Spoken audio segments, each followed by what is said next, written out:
Үзэгчдээ эдийн засгийн тойрны нэвтрүүлгийн ээлж дугаар эхэлж байна. Бид өнөөдөр хятад судлаач Чулуун Эрдэнэгийн зочноор ураад байна. Урилга хүлээж авсанд баярлалаа. За намайг бас урьж оролцуулж байгаад их баярлалаа.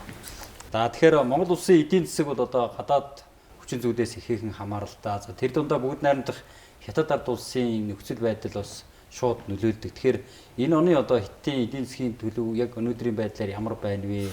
Ямар хүчин зүйлүүд одоо нөлөөлж байгаа тухайн улсын эдийн засагт те энэ талаар хоёулаа яриа.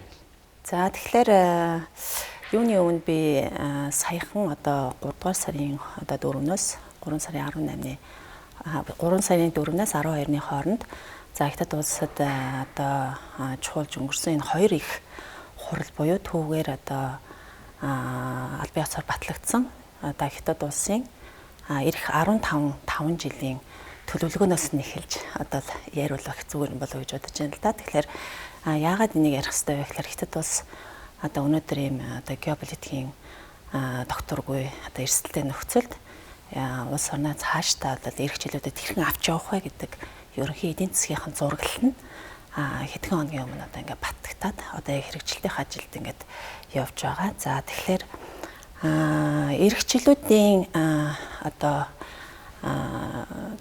Хятадын эдийн засгийн зорилтуудын ярихаас өмнө за өнгөрсөн энэ 14-5 жилд Хятад улс өнөөдөр цаашдаа энэ эдийн засгийг авч явах ямар суурийг яаж одоо бэхжүүлвэ гэдэг талаар одоо ганц хоёр хувилбараар ярих хэрэгтэй болов уу гэж асуудаж байна. За тэгэхээр юуны өмнө өнгөрсөн жилүүдэд за 5 жилийн хугацаанд Хятад улсын дотоодын нийт бүтээгдэхүүн за багцаар 5.2% өсөлттэй байсан. За энэ өсөлтийн цаана бол одоо тооноос чанарт шилжих энэ нэлээд том өөрчлөлт, шилжилт бол явагдсан байж байгаа. За мэдээж эерэг өнөөдөр Хятад улсад хамгийн одоо их яригдж байгаа энэ үйл хөдлөх одоо хөрөнгөний салбарын одоо уналт сэргээгүй улмаас эдийн засаг нь нэлээд бас доошогоо одоо үзүүлэлт нь явсан гэж одоо гадна дотны судлаачид үзэж байгаа. За түүнээс гадна бол гэхдээ нэг зүйлийг ярихад Хятадын эрчим хүчний одоо салбарын шинжилтийг өнгөрсөн жилүүдэд бол маш сайн одоо хийсэн гэж дүгнэж байгаа. За үүнийг одоо батлах зүйл гэх юм бол за энэ 2026 оны одоо эхний 2 сарын байдлаар за Хятадын сэргээгдэх эрчим хүчний одоо хэрэглээ одоо түүхэнд анх удаага нүүрсний одоо хэрэглээг даваад за нийт одоо эрчим хүчнийхаа одоо бараг нэг 52.5% эзэлж эхлэв л дээ. Энэ нь бол өөрөө Хятад улс бол аажмаар энэ нүүрсэн дээр тогтдог гэдэг нүүрсний нэрэлт хэрэгцээгээс бол багаар ингээд татгалзаж эхэлж байна гэж үзэж байна. За мөн цаашдаа бас ярих нэг зүйл бол энэ технологийн хувьд бол бүрэн өөрөө бие даах энэ үндэс суурийг бол маш сайн тавилаа. За 2025 онд бол Хятад улс дотоодын нийт бүтээгдэхүүнийг 140 орчим их 80 юан одоо болсон. За үүнийхээ бараг нэг 2.8%-ийг технологийн одоо энэ хөгжүүлэлт одоо судалгаа шинжилгээнийхээ одоо чиглэлд ингээд хөрөнгө оолоо зарцуулсан байж байгаа. За тэгэхээр та зөвхөн ерөнхийдөө эдийн засаг нь ямар байна? За нөгөө талдаа Хятад улс одоо өнгөрсөн хугацаанд юу хийж ирв гэдэг чинь тийм. Яг өнөөдрийн нөхцөл байдлаар аваад үзэх юм бол одоо Монгол улсын одоо гол экспортын бүтээгдэхүүнийг авдаг улс нь Хятад байна тийм ээ. Тэгэхээр одоо энэ нүүрсний хэрэглээ нь ямар байхаар байна? Зэсийн хэрэглээ нь ямар байхаар байна тийм. Энэ нөхцөл байдалд нь одоо энэ олон улсын геополитикийн нөхцөл байдал бас тодорхой хэмжээнд нөлөөлж байна тийм ээ. За тэгэхээр Хятад улс өнөөдөр бол эдийн засгаа бол цоошин одоо эдийн засгийн хөгжлийн шин загвараар одоо авч явъя гэдэг тийм томоохон бодлого тавьчаад явж байна л да. За энэ нь юу гэсэн үг гэхээр одоо урдны одоо энэ хямд ажиллах хүч тий. За хэтэрхийх байгалийн нөөц ашигладаг. За тэгээд энэ үйл хөдлөх хөрөнгийн борлуулалт төр толгуурладаг энэ уламжлалт эдийн засгийнхаа загварыг ерөнхийдөө халаад өндөр технологи за инновац шингэсэн юм ногоон хөгжил рүү явъя гэж одоо ингэж үзэж байгаа штэ.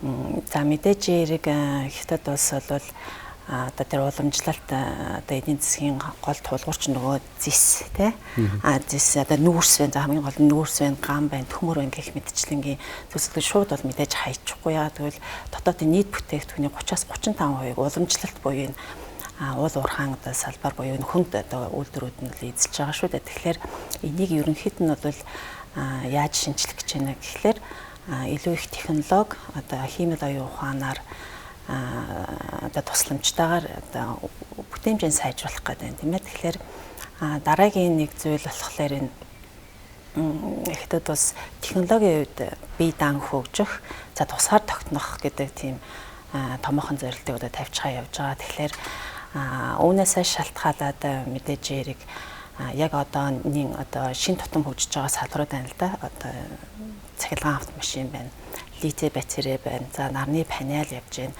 За тэгээд нөгөө хүн дүрст робот байна. За тэгээд хагас дамжуулагч одоо чипний салбаруудыг одоо маш их хэмжээний хөрөнгө оруулалт хийж одоо эдийн засгаа одоо хөгжүүлэх гэж байгаа. За мэдээж энэ их технологи дээр суурилсан хөгжлийг авч явахад цаана нь бол яг нөгөө газрын ховор элемент гэдэг зүйл бол нэн төрөнд одоо шаардлагатай болчиход байж байна. Жишээлх юм бол одоо би саяхан уншсан Өвөр Монголын урд азаас хоорны эх 5 жилийн төлөвлөгөөний нэг 4 том зарилтын нэг нь болохоор энэ газрын ховор элементийг бүрэн дүрэн ашиглах гэсэн нэг тийм зорилт явж байгаа. Жишээлх юм бол бидний сайн мэдэх нь бугат тий.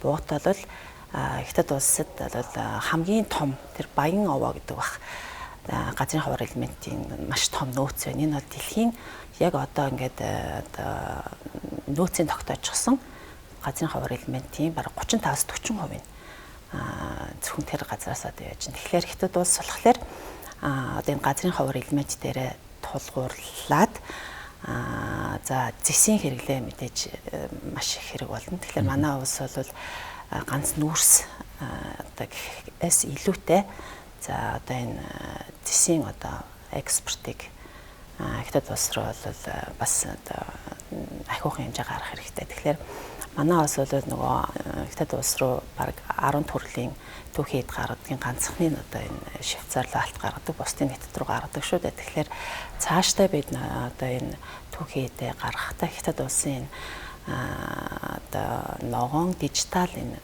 одоо өндөр стандартанд тааруулсан за тийм уялдаа холбоотой стандартаа бас нэлээд за ахиулж тийм бодлогын түвшинд одоо авч хэрэгжүүлэхгүй бол бидний нөгөө гаргадаг түүхийд за үүнд ч гэсэндээ одоо зэсч гсэн орох бас одоо экспорт хомигдах тийм бас эрсдэлтэй.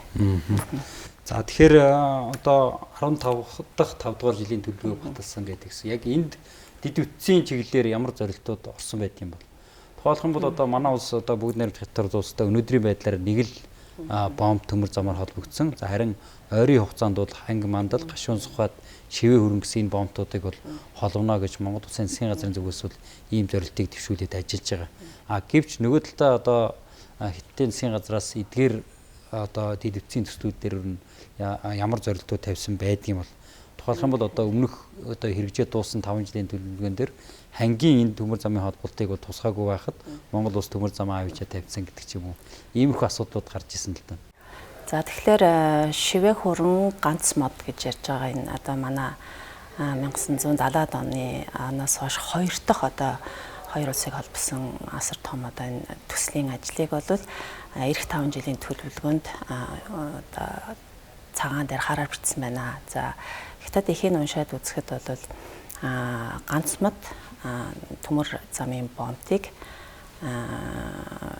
бүтээн байгуулах ажлыг дуусгана гэж бичсэн байна л да. Тэгэхээр үүнээс юу гэж дүнж байна гэхээр гашуун сухад ганц мод төмөр замын холболтын бомбын холболтын ажил бол эх 5 жилд бол Хятад улсын эдийн засгийн бодлого төлөвлөлтөнд бол хэдийн орсон учраас одоо санхүүжилт нь одоо бүрэн шийдэгдчихсэн одоо манай талд ч гэсэн одоо их ашигтай одоо энэ төсөл бүрэн хэрэгжих бүрэн одоо үндэс боллоо. За харин түрүүний өөрийн хэлсэн ханги мандал тэгээд шивээ хөрөн сэхэ бомб бол яг үндсэн тэр ерөнхий том эдийн засгийн одоо тэр төлөвлөлтөнд байхгүй байна. Сонирхож үзлээ. Харин Өвөр Монголын урд азаас хоорны 5 жилийн төлөвлөгөөнд бол яг энэ хоёр одоо төмөр замын бомбын талаар бас бичсэн байна. За яг тухайлан яаж бичсэн байна вэ гэхээр ханги мандал, шивээ хөрөн, Сэхэ-бомбын одоо нэвтрэх хүчин чадлыг одоо өргөтгөж за цаашдаа бол одоо хэлээр нэвтрэх гарц болоод хяналт шалгалтын тэр бүтээх байгуул хэмжээг бол одоо сайжруулна гэсэн ийм заалт орсон байна л да.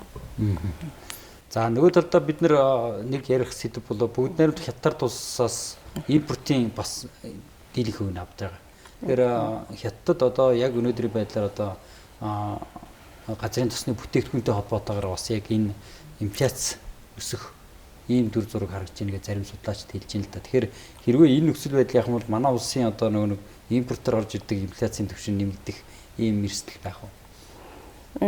За мэдээж ийм эрсдэл бол байгаа. За Хятадын дотоодын мэдээллийг уншихад бол Хятад улс бол түлшнийхаа үнийг өсгсөн тийм бас мэдээлэл бас байж байна л да. Тэгэхээр магадгүй ойрох томдод болж байгаа энэ одоо өмнө самун одоо дайны нөхцөл байдлаас болж Хятад улс манайх руу одоо гарах дийзел түлшнийхаа одоо хангалттай зогсоох бас магадaltaй байна л да. Тэгэхээр бид нар магадгүй Орос талаас одоо хараат байдалд илүү орох юм болов. За тэгэхээр хятад судлаачид ер нь одоо олон улсын судлаачид энэ хятадын эх 5 жилийн төлөвлөгөөн дээр бол олон зүйлийг анзаарч нийтэлж судалж байна л да. Тэгэхээр таны хувьд бол бас хоёулын ярьснаас өөрөөр онцлох зүйлүүд нь юу байна энэ одоо хятадын 5 жилийн. За тэгэхээр Хятад улс бол эх 5 жилийн одоо эдийн засгийн төлөвлөгөөнд одоо олон зорилтууд бол төвшүүлсэн л дээ. Үүнээс бол онцлогны 3 одоо зорилтыг нь ярил одоо илүү юм болов уу гэж бодлоо. За юуны төрөнд бол Хятад улсын хамгийн их онцлж байгаа зүйл бол ерөөсөө одоо технологийн хувьд одоо хинээс ч хараат бус байх. Технологийн хувьд цэвэр одоо хүчрхэг ус одоо бий даах гэсэн юм одоо зорилт байгаа шүү дээ. Тэгэхээр одоо урд нь бол энэ уламжлалт одоо аж үйлдвэр дээрээ тулгуурладаг энэ уламжлалт эдийн засгийн загварыг огт шинээр буюу энэ технологи дээр суурилсан, инновац хүний мэдлэг дээр суурилсан за тэгээд байгаль экологид ээлтэй юм одоо эдийн засгийн шин загвараар явъя гэж байгаа. Тэгэхээр Хятад улс энэ эдийн засгийг хөгжүүлэх энэ шин загвар гэдгийг өөрсдийнх нь нэрлсэн нэг шин нэр том байгаа даа. Энэ нь бол шин чанарын үйлдвэрлэх хүчин гэдэг байгаа. Зөвхөн энгийнээр хэлэх юм бол Хятад улс бол урд нь хэр их хичнээн одоо 1000 тонн одоо төмөр ган одоо хэрэглэж хэр их хэмжээний их одоо бараа бүтээгдэхүүн үйлдвэрлэж байна гэдэг дээр илүү их чухалчил байсан бол за эх жилүүдэд харин одоо үйлдвэрлэхэд орж байгаа нэгж орц технологийн давуу талыг ашиглаж түүнийг яаж илүү их нэмэн өртөг шингээж за илүү одоо өндөр чанартай за одоо бүтээмж одоо өндөр юм бүтээгдэхүүн гарах гэдэг дээр одоо нэлээд их чухалжилж байна. За хоёр дахь нь бол мэдээж ногоон хөгжлийн зорилт байж байгаа. Тэгэхээр Хятад бас 2030 он гэхэд хүлэмжийн хийх бол дээд зэгт нь хүргээд одоо аажмаар бууруулах бодлого байж байгаа. Тэгэхээр одоо өнөөдөр боловсруулсан эдийн засгийнх нь энэ цаашдын одоо хөгжлийн төлөвт бол нийгмийн салбар бүр одоо үйлчлэгээний салбарт хүртэл яах нь ногоон эко стандартыг нэвтрүүлж за одоо байгальд хортой за хэрвээ байгаль эхийг одоо гэмтээсэн одоо ийм одоо үйлдэл гарах юм бол одоо маш хүндэр хариуцлага үүрүүлнэ гэсэн одоо саяхан одоо энэ хоёр хурлаар нь 3 том багц хууль баталсан. За үүний нэг нь бол одоо экологийн хүрээлэн буй орчны одоо багц хууль. За энэ хуулийн дээр бол юу гэж тусгасан бэ гэхээр хэрвээ одоо байгаль экологид одоо сөрөг нөлөөтэй за хүлэмжийн хийх одоо хэд их ялгаруулсан бүтээгдэхүүн гаргах юм бол тэр ашигыг надад ашигт тооцохгүй байх хүртэл арга хэмжээ аавна гэсэн зүйл бас явж байгаа. За дараагийн нэг зүйл бол аюулгүй байдал. Тэгэхээр одоо энэ геополитикийн нөхцөл байдал одоо дэлхийн эрдэнэр улмтай хүндэрч байна тийм ээ. Тэгэхээр энэ докторгүй байгаа нөхцөл Хятад улс гадаад худалдаанд хэд түшгэлсэн байдлаасаа сэргийлэх те 1.4 тэрбум хүн амын худалдан авах чадварыг дээшлүүлэх замаар за дотоод эрэлтийг нэмэгдүүлэх замаар эдийн засгийг доктортой авч явах ийм ерөнхий бодлого төвшүүлээд за энэ эдийн засгийн төлөвлөгөөндөө дотоодын хэрэглээг бүх талаар дэмжих эдийн засгийн цог цагаар хэмжээ авна гэдэгт бол оруулсан байж байгаа.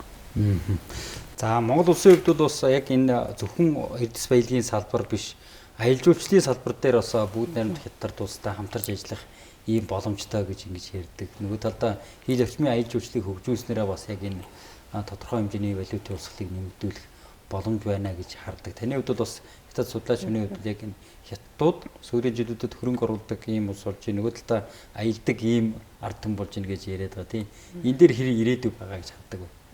За тэгэхээр манай Монгол улс бас бүсчилсэн хөгжил гэж ярьж байгаа. За мэдээж хэрэг дид бүтэц за бомтын одоо хэрэг бомт маань өөрөө одоо хөгжиж гин гэдгээс хамаарат за хятад улсын одоо тэр аялал жуулчлалын том зах зээлээс бид нар бол бас эдийн засгийн үр ашиг одоо авах боломж нэгдэн л да. Жишээлх юм бол эх 5 жилийн төлөвлөгөөнд болохоор энэ манжуураас энэ ирээг хүртэлх энэ манай одоо хилийн цаана гэсэн үг шүү дээ.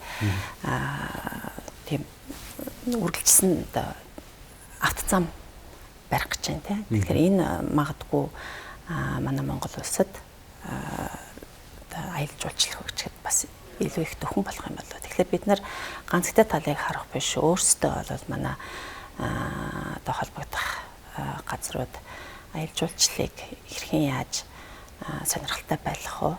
За хятад улс өнөөдөр дундаж чинэлэг иргэн тоо бол 400 сая тий 400 сая иргэн бол дундаж дээш төвшөнд амьдраад эхэллээ. Тэгэхээр хятад улс бол одоо амьдралын нөгөө Масловын дүрмээр амьдрал нэг шатаар агчиж штэ. Тэгэхээр аялах, жуулчлах, за соёл урлагийн одоо ийм одоо бүтээгдэхүүнийг авах сонирхолтой байгаа учраас бид аялал жуулчлалыг ихт талаас яаж татах вэ гэдгээ бас сайн төлөвлөх хэрэгтэй байна. За аялал жуулчлалаас гадна Монгол улсын одоо дараагийн эдийн засгийн голлох салбар бол мэдээж хөдөө аж ахуйн салбар тий. Тэр дундаа одоо хөдөө аж ахуйн салбар дээр бол хятад улстай юм худалдаа хийх өргөн боломжтой. Гэхдээ бид нар энийг бас бүрэн дүүрэн ашиглаж чадахгүй байгаа гэж ингэж үздэг. Гол шалтгаан нөхцлүүдийн талаар бас судалж үзсэн таа. За мэдээж тэгэлгүй ах уу. За хятад улсын одоо бид нар хятад улс руу хятадын зах зээл рүү нэвтрэх гол гарц бол өвөр Монгол шүү дээ юм бол тийм. Тэгэхээр өвөр Монгол бол одоо эх 5 жилийн төлөвлөгөөг одоо ингээд судлаад харахад бол хүнсний аюулгүй байдал за одоо маш их одоо анхаарна гэж ярьж байна л да. Энэ бол цэвэр эко бараа бүтээгдэхүүн хэрэглэх гэдэг шүү дээ.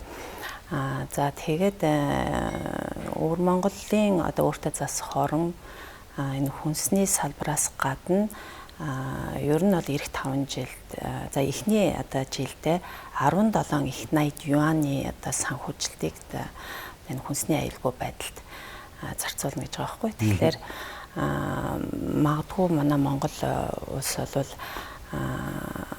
хятад руу гаргадаг гол бараа бүтээгдэхүүний нэг бол одоо хөдөө аж ахуйн бараа бүтээгдэхүүн шүү дээ. За тэгэхээр хятад улсын тавьж байгаа өндөр стандарт шаардлагад нийцсэн нийцүүлэхийн тулд өөрсдийнхээ стандартыг бас дахин эргэж хараад одоо нөгөө талынхаа стандартыг сайн одоо судалж уншсны үдэн дээр стандартаа уялдуулах тал дээр нэлээд төрөмж тэр аж ахуйн нэгжүүдэнтэй бүгд ажиллах хэрэгтэй л гэж бодож. За баярлалаа. Баярлалаа. Үзэгчдээ бид эдийн засгийн тойм нэвтрүүлгийнхээ энэ удаагийн дугаард хятад судлаач Чулуун Эрдэнэийг урьж ярилцлаа.